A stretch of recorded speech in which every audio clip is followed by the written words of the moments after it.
Hello friends and welcome. Today we're going to talk about Warlock hard support, a little quick guide on the skill build, how to play him. It's interesting because he's doing pretty well for himself, even though he may not seem like he fits the more like fast-paced, lots of small skirmish meta we're in right now. He's like a slower team fighter usually. I'm going to talk about that more later as we go through some gameplay because I think it'll make more sense there. So let's start off by just going through the skill build and item build real quick, and then we can get into that. So for skill build, I think for most of you, probably just maxing Shadow Word first will be safest. The reason for this is that Shadow Word is a very effective heal in the laning stage, and with the Salve nerf in the most recent patch, carries aren't quite used to playing with that yet. They still go a little too hard. They don't buy more regen for themselves. They still, are used to having a support who salves them up. Warlock is pretty much the most effective healer in the game in the laning stage, anyways, in my opinion. Shadow Word does 180 heal in one cast, and that's pretty absurd. That is half the salve essentially. So Warlock got a resurgence in popularity. You just keep healing the carry, and you're good to go. Like you can do whatever because the carry's just full health. He's always last hitting, hopefully, right? Some people use it aggressively. That's fine, but keep in mind that it is most effective as a heal because of the way magic resistance works. So it's 180 heal, but when used on an enemy, it's about 135 damage. Whereas you use it on yourself, that's the full 180 heal plus your own resistances, which means it's more effectively like a 200 plus heal. And another way to think about that is like, if you use it on the enemy, they probably have to eat about one tango to counteract this. And if you use it on yourself or your ally, it's like you use two tangos yourself. So you can kind of see why Shadow Word is so effective. It's like free tangos pretty much, not free, you're using mana, right? But that's why it's easiest to use it as a heal, and then just use your right clicks and fatal bonds or the carry to harass, rather than trying to use it as damage. But of course, if you're not taking much damage, then it's totally fine to use it aggressively because that means they keep having to churn through their tangos to match your Shadow Word while you then continue to poke them as well with your right clicks. So you can use it aggressively or defensively, but if you ever find yourself having to choose one or the other, keep that in mind. It's more effective as a heal, so that'll be where it comes down to lane matchups like, oh, as long as he has health, it's fine, or like, I really got to keep the enemy low, then, there you go. But this will be the easiest to max out first. It'll match the item build that we're going to talk about later, but it's kind of like straightforward, right? Use it as a heal, or when you can, use it aggressively. Yeah. Another thing you can start with, though, is Fatal Bonds in the laning stage. You can even take it level 1, and you might even max it first. This is a little more advanced. I will show you a gameplay of this, how you need to play to do this. But the thing is Fatal Bond shares the damage between 6 enemies. So as the enemy walks up with the first creep wave, or whatever creep wave you're using it, right? There are 4 creeps and 2 enemy heroes. So you bind them all together and they take a bunch of damage. So everyone's sharing a lot of damage. It's going to shove the lane out, but it's pretty much impossible to fight into Fatal Bonds. You almost always lose the trade because Fatal Bonds is sharing all that extra damage. So Fatal Bonds, you can start level 1. It's more advanced, and it'll make more sense when we show the gameplay. This is better when you plan to play aggressive, when you are okay shoving the lane. The game plan is to shove the lane and then pull the hard camp usually. So you have to be comfortable with doing that. Like if the enemy is still stronger, it's a much better matchup for the enemy offlaners, even with Fatal Bonds and your carry is just like really weak. Like it's not going to work shoving the lane out and you're going to put yourself in a terrible spot. Like let's say it's a Viper offlane, right? He can chew through tangos to deal with this, and then once he has a good equilibrium, you may not be able to deal with that, so you may not want to do this build. So I think this is a more advanced start to Warlock, but I actually prefer it in a lot of cases. I think there's more like aggressive potential rather than the like sit back, chill, and heal. But in a lot of pubs, this is the safer play, especially if you're like legend or lower, I'm gonna say, even up to like ancient and divine. Like I think many carries won't know how to properly help you with the like Fatal Bond shove, pull, like that whole gameplay. So Shadow Word max first, and then Fatal Bonds after that, most likely, because it is a very good spell. You don't have to use it right away like we were just talking about. Like if the fight breaks out, then you use it and it'll still be very good. So 2 points in that tends to be pretty good at least. Take your ult at 6, and actually, of course, just take your ult at any case for Warlock. It's pretty good.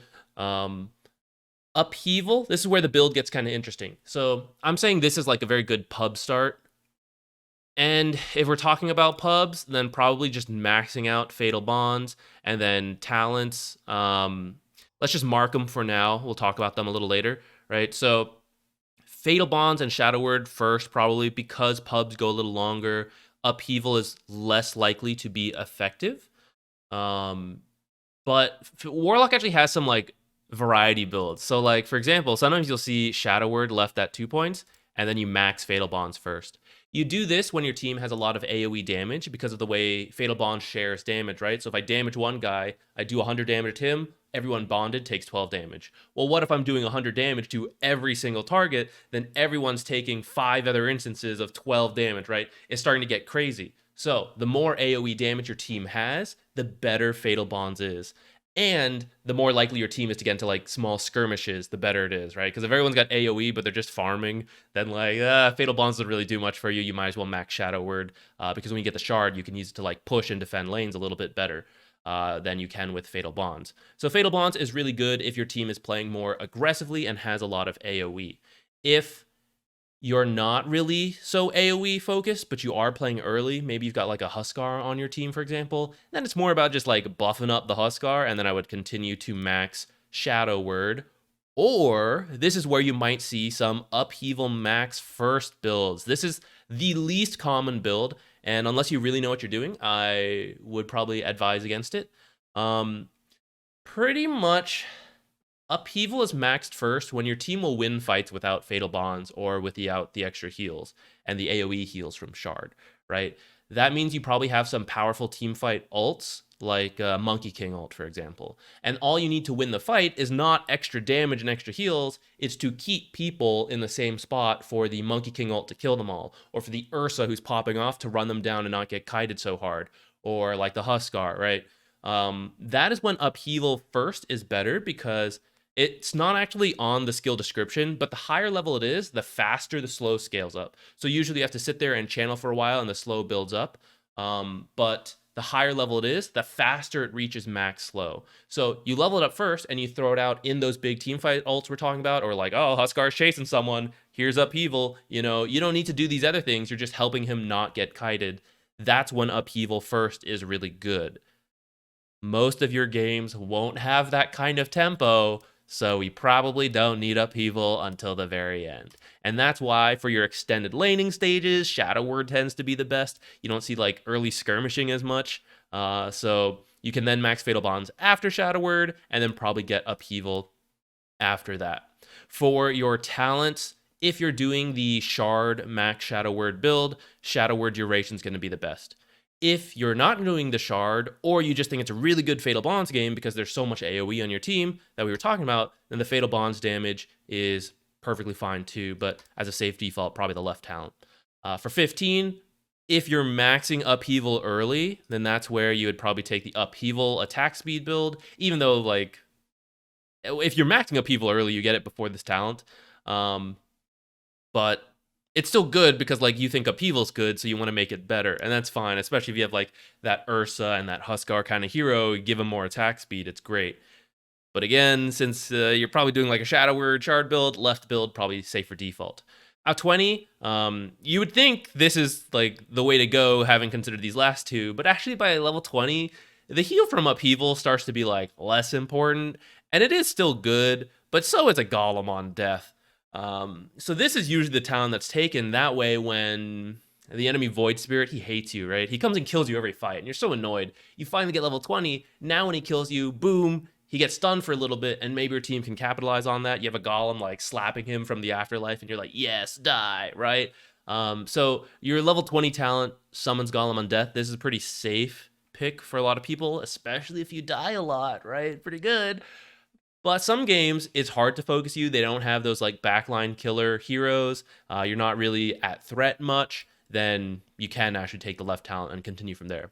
And then level 25, it literally just comes down to like what kind of game it is, you know, that's killing your golem. So like, is it a lot of physical damage or a lot of magic damage? So physical damage is more common usually just because of the way carries scale. So default to the 20 armor. But I mean, it does happen where there's not like really good carries and it's a mostly magic resist game, so you can do something like this. The item build for Warlock tends to be a bit more straightforward. In the laning stage, you mainly want mana and then a little bit of right-click damage. Because Shadow Word is such an effective heal, you don't have to go overboard on tangos and salves for yourself usually so much. So Sage's Mask to start is very common, maybe even the full Ring of Basilius. If you are a more defensive lane, the enemy's very powerful, or you have a carry who's going to make a lot of use of Ring of Basilius. This is very common if you're going to start with just like Shadow Word and like heal a bunch. But you don't have to start with that. Sage's Mask will get you through the laning stage fine, because you don't usually have to spam Shadow Word at the very beginning, right? People do have some tangos. Harass is a little lighter at that point because less damage, less spell damage, all that stuff. So you can get by with just a Sage's Mask, pick up a couple Iron Branches, because this does add a lot of value. You are already tanky, so then you're even tankier, and your right click starts to add up with your long range poke. So extra money into the Iron Branches is always a safe bet. Plus, when you eventually buy a Magic Stick, maybe at the start of the game, if it's a good Magic Stick game, or maybe a little later, it's going to be very common to build a wand on Warlock. So these will go into something, and then you can even buy like a third, eat it if you need to, sell it later. A sentry to block camps if you need to. But you don't have to spend all your money on Warlock, because ultimately you probably will build a Ring of Basilius. And so you can even save, like, let's say you get here and you're like, I don't really need anything else. I'm happy with what I have.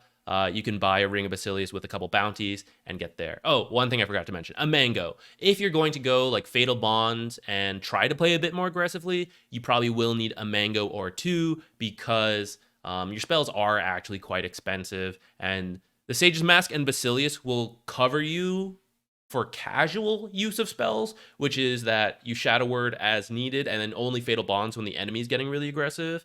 But if you are going to be more proactive than that, more spell casting, it will not be enough. And so then you might need a mango or two to make up for your very expensive spell usage. So something like this, very safe build to start.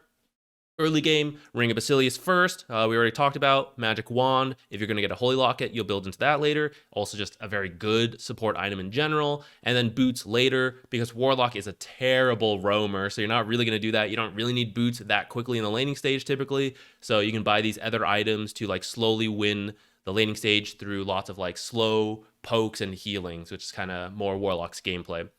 For your items later, Arcane Boots and Shard is a very safe build. Arcane Boots plus the Bassi covers all of your mana needs, but helps your teammates as well, because Warlock is very dependent on his team. He's not an individual hero, and so this makes sure that your teammates are not only healthy from your heals, but they also have enough mana to actually do something, because if they don't have the mana, but they're full health, that's kind of like, whatever. So Arcane Boots, great, and then your spells are very expensive, so like that's why you need it. Then the Shard to make the AoE of Shadow Word, that is kind of what makes this hero more viable, as opposed to like his usual like very long-term late game plan. The Shard makes it more early tempo, because you can heal your whole team and do damage to the whole team. You can push out creep waves a little better, so Shard is very good. You don't have to get it if you're not maxing Shadow Word. If you're doing one of the Q or E builds we talked about, you can skip it. You probably will go back for it eventually. But if you plan to max Shadow Word, then this is a very safe pickup to get. It'll help your farming speed and all that. You can use it to like farm camps here and there as needed. So very safe. After that, classic support items, right? I would suggest Glimmer, especially because you can use it while you're channeling, at least on yourself. So you're not like getting killed. Plus, it makes your heals more effective when you provide magic resist to the allies you're trying to save. So good item, but of course, if there's a more reason for like a Force Staff or a Glimmer or a Ghost Scepter, then like those are fine too. If you don't need any of those and you want to buff up your team more aura-wise, Holy Locket to amp your heal from the Shard is good, but also like a Vlad's from the Bassi or the drums. They're good for your golems, but also for the team. And like we said, you're a very team-oriented support, and so you are more likely to build aura items than most other position 5s. Plus, you don't really need anything to do your other stuff. You're a very long-range support. You don't need Aether Lens, stuff like that. You don't really need a blink, so he can go aura items and provide the same value until he gets there. In the late game, Refresher and Aghanim Scepter are a classic. Just a bunch of golems to destroy buildings and team fights, all that. Especially if your games go to like 50 minutes, you can find some gold for those. Guardian Greaves used to be classic pickup too, but not so much nowadays on really anyone. So they're there just to be there, really. But I'd probably be more willing to buy Boots of Bearing nowadays, just for the Tranquils after you like maybe disassemble Arcane Boots for either like a Holy Locket or a Lotus or something, and then, you know, drums and then something like that. So any team fight oriented items or classic support items will be fine for Warlock, and then the refresher ags in the late game. All right, let's get into some gameplay examples. This is Maposhka. So he's going to start with Shadow Word this game. I figured this would be a good one to start with. Shadow Word does do the most individual damage possible. So like Fatal Bonds, if you do 100 damage to like Rubik, Viper takes 12. So you would have to do a lot of damage to Rubik and like the other creeps and stuff to get the same amount of damage as you would from one cast of Shadow Word. Even though I said it's the less effective use of Shadow Word in compared to the heal, it is the most individual damage you will probably get at level 1. And so if you're going for kills like this, then it's perfectly fine to take. Plus, because they don't really want to shove the lane out against these double ranged heroes, a Viper, you know, they don't really want to risk taking Fatal Bonds as much and shoving this lane out too much. So Shadow Word's a very safe build to go. And now I'm just gonna like let things play out from here for a second and talk about why Warlock is good again, just so you guys can watch the laning stage how he plays. So I think Warlock is better in lower ranked pubs because the meta is more fast-paced. Usually you will see more active supports, things who can people who can stun, be very strong in the lane, contribute like that. And that's kind of been what we've talked about a lot with the current fast-paced, lots of early game fighting meta. Warlock does not have that. He doesn't have an early stun. His only stun is very short in Chaotic Offering, and it's super long. It's 170 seconds. The thing is, in lower ranked games, that is not so much an issue because the early fighting meta whatever the meta happens to be does not reflect itself as much in the lower ranked games. They tend to just draw on late and go into the late game, and that's where Warlock ends up fantastic. With his ult and Fatal Bonds, he's one of the best late game supports at winning those big team fights that you frequently see in your pubs. Now beyond that, his early game got a little better because of the salve change, so Shadow Word became more powerful, and then with the Shard nowadays becoming AoE, all the supports like to buy Shard, right? He can do that, and then this AoE damage and heal ends up being pretty good. Plus it like buffs up your allies as well and slows the enemies. So he does have a little more utility than he used to. And Fatal Bond, even though it's fantastic in like full-on team fights, it's still pretty good in like small-scale skirmishes where you have like 2 to 3 heroes. Like I said, the more AoE you have. So in this game, there's like a Puck, Jug Spin. It's starting to get there, and actually this game he will max Fatal Bonds. So his early game is a little more active with the like AoE from Shadow Word and the more gold that supports are getting, so he's able to buy this Shard and then still buy like classic support items. So that's kind of why Warlock has come up, but he is still team reliant, and this game's not too bad. He's got a line and a Puck to like initiate for him. If your team still has no stuns, it sucks. I've been trying to play Warlock and I keep getting teams who aren't picking any stuns, so it's making it hard for me to like really feel, you know, impactful when I have to start fights with Golem. That's not really the way you want to go. You want other people to go in, the enemy team like clumps up and then you ult. But that is more likely to happen in pubs. Even when your team doesn't have the initiator, you just wait patiently and the fight will break out. You know it will. You know the fights are going to break out eventually in your pubs, and then you just press Fatal Bonds and you press ult. So that's why Warlock's good. He's got a very high win rate in most brackets. So even though he does not have those like early game stuns that are pretty popular right now, I think he's fine. You like get by. You do pretty well in the laning stage with your heal and your Fatal Bonds. Then you get by the early to mid game, and then as you go mid to late game, you start to excel again. I'll talk through the next laning stage a bit more. We're going to jump ahead for this game. He's hitting a pretty early 6 on Warlock this time, but when you eventually hit 6, whether it's early at 9 minutes or a little later, 10, 11, 12, you're going to try to use it pretty quickly. It's a long cooldown, so you don't want to sit on it too long. You want to go find a fight, pop it, and then you're going to chill a little bit more. Now that you don't have your ult, you're going to play a bit more passively, do stacks, defend waves. You're not too terrible, you know, because you have the Fatal Bonds, the Shadow Word we talked about, so you can still participate in things, but you're not looking for like huge fights, force these objectives because you don't have your ult. So you'll notice now he's just gonna use his Golem to farm. He's kind of like chilling in this lane. He's the one shoving it out. He's gonna wait for this Golem cooldown to come back up, and then he's gonna use it again. Now in the early game, feel free to use Golem on like 1 or 2 heroes. If it's one hero, hopefully it's a core, not just like a position 5 or something like that. But we're not expecting like 3, 4, or 5 man, you know, big ults, big team fights at the beginning. So just pick up an important kill, especially if it's near an objective, and then try to like pressure that tower, for example. In this case, they were like diving him, so of course it makes sense to use it. He just picked it up as well. But if he could choose, I'm sure he would like to, you know, maybe take a tower or something with it. But in this case, his team's already getting it, so just use it, get something out of it. The better you can get, you know, great, but don't hold it so long looking for this perfect ult. Like, I'm Warlock, I gotta hit 4 heroes, who cares? It's like Enigma, black hole 1 hero at the start, just get a kill, I don't care. And now that he has Golem again, notice he's gonna go reconnect with Puck. He's gonna let Puck finish farming this, and then guess what? They're gonna go out and they're gonna go try to find someone. Why? Because they got Puck ult, they got Warlock ult. So let's go do some warding if he had any. Looks like he doesn't have any. Maybe he'll sentry. I don't think so because they're smoked. They're looking for the team fight.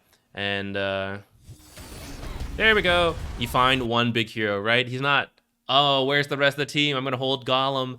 Arc Warden, very important hero. Let's just kill this guy with my early game ult. I'm not looking for massive stuff, right? It's like 13 minutes into the game. So as soon as it's up, you want this kind of kill, and then you're just going to chill again. So, right, they're going to... He actually looks like he's going to die here. Now they're going to disengage a bit when he respawns. He's not going to immediately go find Puck and try to smoke them again. He's going to take it a little slow. Especially now all the ults are coming out, right? So his team's not quite ready to do anything after this. And even though I said he would mostly chill, notice he's still with his teammates in a lot of cases.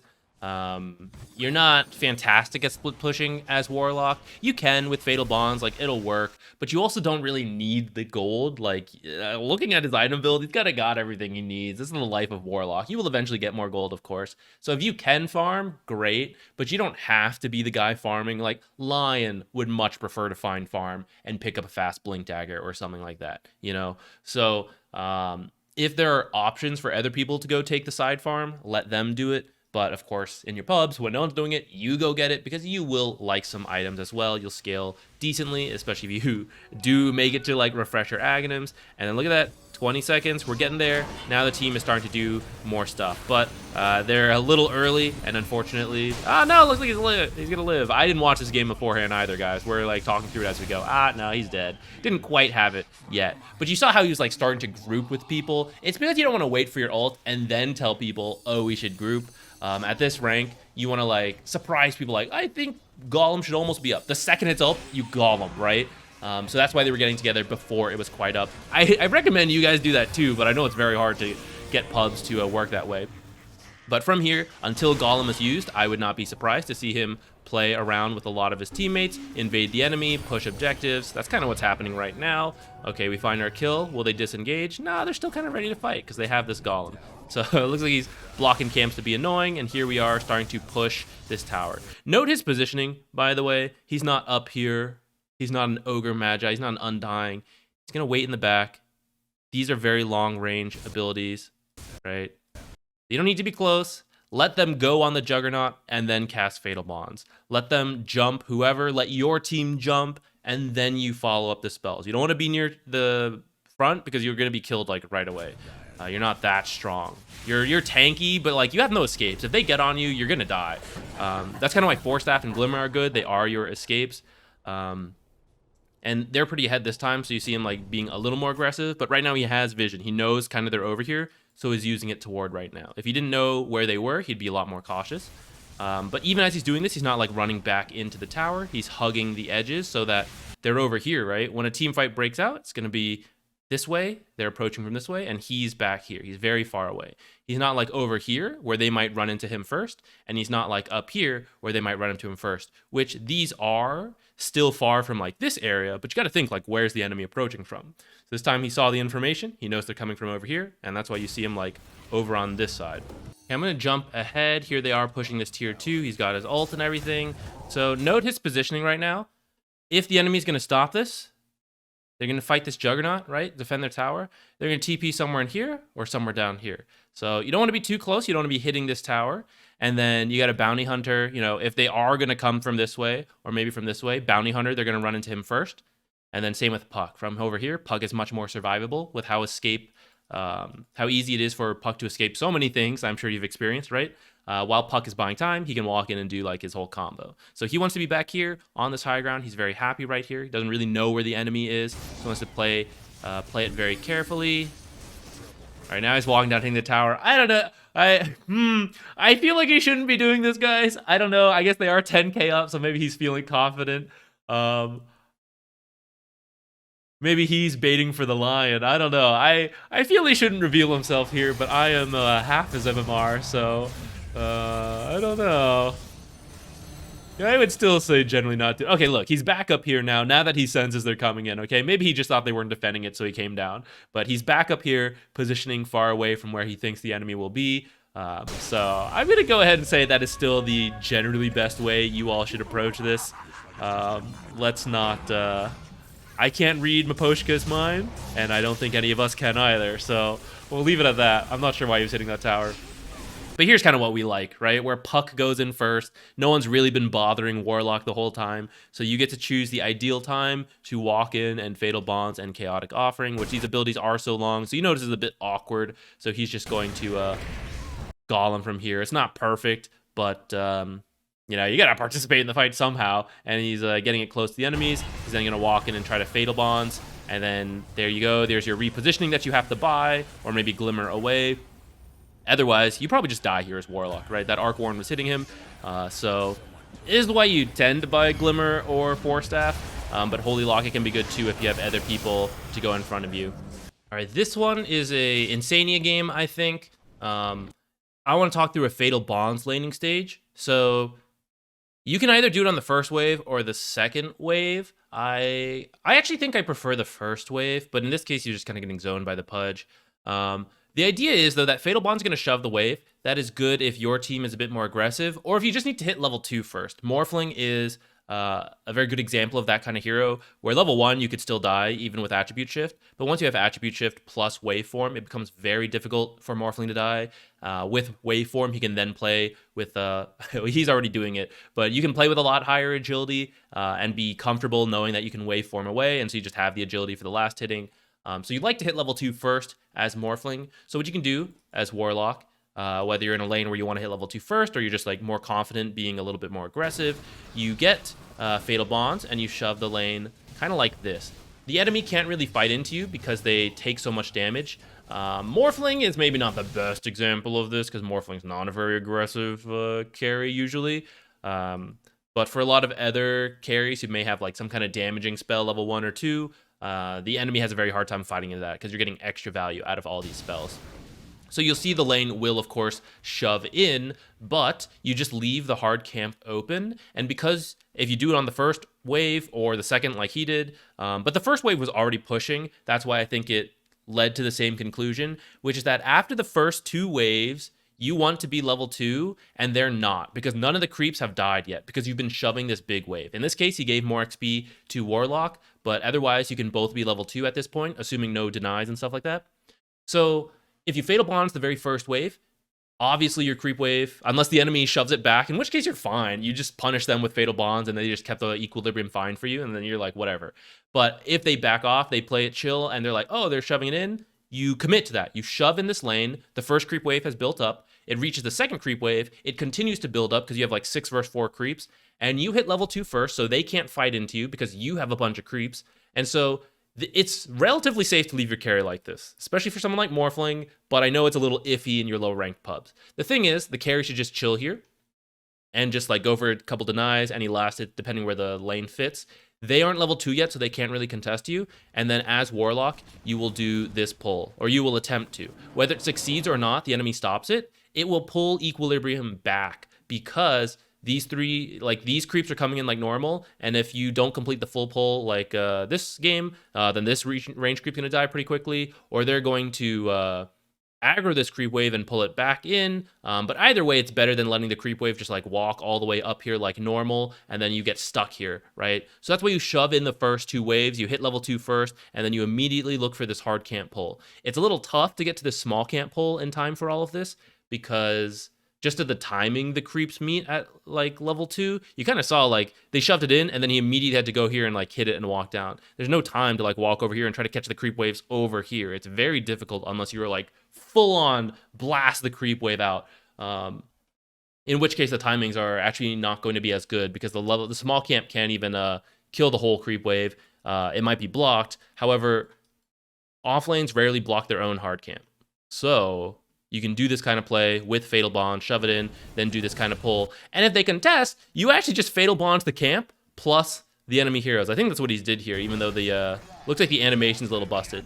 But then as your creeps fight the camp, and as they go for the last hits on the creep, and you guys go for the last hits on the creeps, you're actually damaging them as well, and also trying to get the last hits for yourself. So it's not ideal if they come over to contest. Ideally, the timing works out where they're still dealing with the creeps under tower trying to hit level 2, and you're getting a couple creeps killed off here. But you can kind of see how, as Morphling holds the next creep wave out here, they have successfully shoved in the lane, acquired level 2 safely, and then fixed equilibrium. And even though they're kind of giving up a little bit here, where Pudge and Lone Druid are going to get a good amount of this gold from the camp, they are paying for it with some life. And then, even though they may have a slight advantage in terms of gold after getting this hard camp, they're going to struggle to do anything with it because equilibrium is now down here. So you have to be very like, it's a whole game plan, right? If you're starting with Fatal Bonds, because you know you're going to shove the lane out, and actually any support who shoves the lane out naturally, this is also kind of your game plan. You have to be like ready for this. So don't block this hard camp if you plan to do this. I guess you could if you're just like okay being up here, and that would then depend on like matchups. So I guess you could do it if you just didn't want them to have any control. But I think generally if you plan to do this, you would leave the hard camp open and you would try to do what we just talked about. Fatal Bond's the first wave, maybe the second wave, and then get ready to do the hard camp pull for the third creep wave. And the lane bounces back and forth. You're not too worried about it as much, because you'll notice Warlocks will do a lot of pulling in high-level games, because when you Fatal Bonds, it makes the enemy not want to fight, so you can leave your carry alone. And then you also just, like, if the carry takes a bit of extra harass while you're gone, you just heal them up with Shadow Word. So Warlocks, because you can't contribute as much in the laning stage as other very aggressive supports, you just kind of, like, poke while the lane's here, you do some Fatal Bonds harass, some Shadow Word healing, and then you go and like stack and pull a lot more than other supports might. And more aggressive supports, they can't do that, because while they're doing pulls, right, their carries are being beaten up, and then they can't heal their carries in the same effective way that Warlock can with Shadow Word. So it's a little unique to Warlock, but I mean the principle is kind of the same as a lot of other supports. But I really wanted to talk through that for the laning stage, just because if you try to start with Fatal Bonds and you don't do this kind of stuff, you are just going to shove your lane out, and it's going to be like, it's going to be really weird. So if you plan to do this, here, hopefully this helps you understand how you're going to do it. But for many of you, Shadow Word's probably the safer play. Just chill in lane. You don't have to worry too much about pulling. You just go for your denies, go for your pokes with your long range right clicks, and while you're standing in the back, your carry's taking damage, you just Shadow Word, and they'll be healed up, and they'll be okay. All right, that's it. That's how you play Warlock at a very basic, quick run-through level. If you've never tried him, there you go. You can find this build if you want in the description. I always link it there.